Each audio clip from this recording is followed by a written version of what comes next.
Bismillahirrahmanirrahim. Assalamualaikum warahmatullahi wabarakatuh. Perkenalkan, nama saya Agus Baroka, NPM 10007031704, Prodi Perencanaan Wilayah Kota, Fakultas Teknik Universitas Islam Bandung. Sini saya akan mempresentasikan hasil penelitian saya mengenai pengaruh alih fungsi lahan perkebunan terhadap ekosistem lingkungan dengan studi kasus di Desa Cipetir, Kecamatan Cilebar, Kabupaten Cianjur.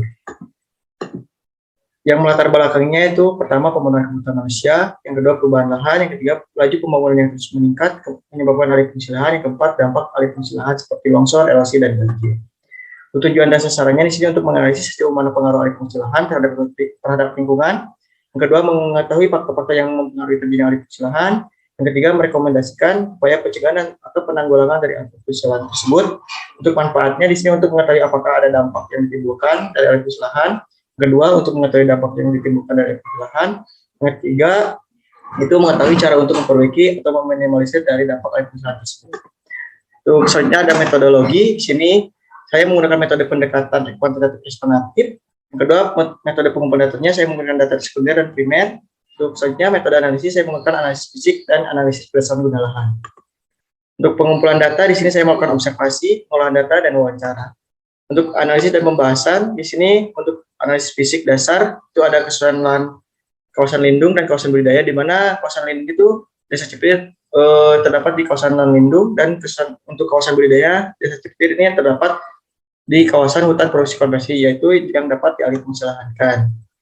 Untuk satuan kemampuan lahan morfologi didominasi oleh morfologi cukup. Untuk satuan lahan kemudian dikerjakan didominasi oleh kriteria cukup juga.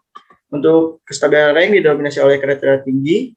Untuk satuan kemampuan lahan kestabilan fondasi itu didominasi oleh kestabilan fondasi tinggi. Untuk satuan kemampuan lahan kesadaran air itu didominasi oleh kriteria sedang. Untuk kemampuan lahan kebutuhan drainase itu didominasi oleh kriteria kurang. Untuk satuan kemampuan lahan terhadap erosi itu didominasi dengan representasi terhadap erosi sangat rendah. Untuk satuan kemampuan lahan terhadap rawan bencana di sini didominasi oleh kriteria rendah. Untuk kelas kemampuan lahan didominasi oleh kriteria cukup tinggi. Untuk daya dukung, Desa Cipetir memiliki nilai daya dukung lebih dari 1, yaitu yang artinya bahwa daya dukung pembangunan tinggi masih mampu menampung penduduk untuk bermukim. Untuk daya tampungnya, Desa Cipetir memiliki batas ambang daya tampung sebesar 13.264 jiwa. Untuk pergeseran guna lahannya, di sini dari tahun 2000 sampai 2005 terjadi perubahan sebesar 3,85%. Untuk dari 2005 sampai 2010 terjadi perubahan sebesar 6,71%. Untuk dari 2010 sampai 2015 terjadi perubahan 7,27%. Di mana lahan pada tahun 2012 mengalami perubahan kembali, yaitu cukup meningkat dari 133,4 hektar menjadi 32,6 hektar. Karena pembangunan permukiman, sarana pendidikan dan kenaikan ini dari yang tahun 2000 sampai 2015 di sini dari 9,6 hektar menjadi 10,4 hektar ada. Untuk di tahun 2020 di mana Desa Cipetir ini termasuk ke dalam hutan produksi konversi yang dapat dialih fungsi lahankan atau di alih fungsi kegunaannya ini terjadi perubahan sebesar 15,8 hektar area dengan perubahan awalnya menjadi 120 hektar area dengan kenaikan lahan sebesar 12,2 hektar area.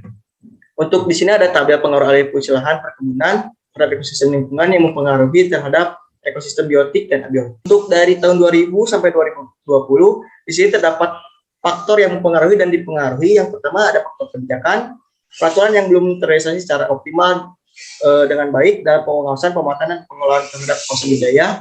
Yang kedua faktor sosial, pemahaman masyarakat mengenai pembangunan berwawasan lingkungan dan belum memahami mengenai pemanfaatan pengelolaan lahan berwawasan lingkungan. Yang ketiga ada faktor ekonomi, kebutuhan masyarakat terhadap ekonomi yang menyebabkan alih fungsi lahan terjadi.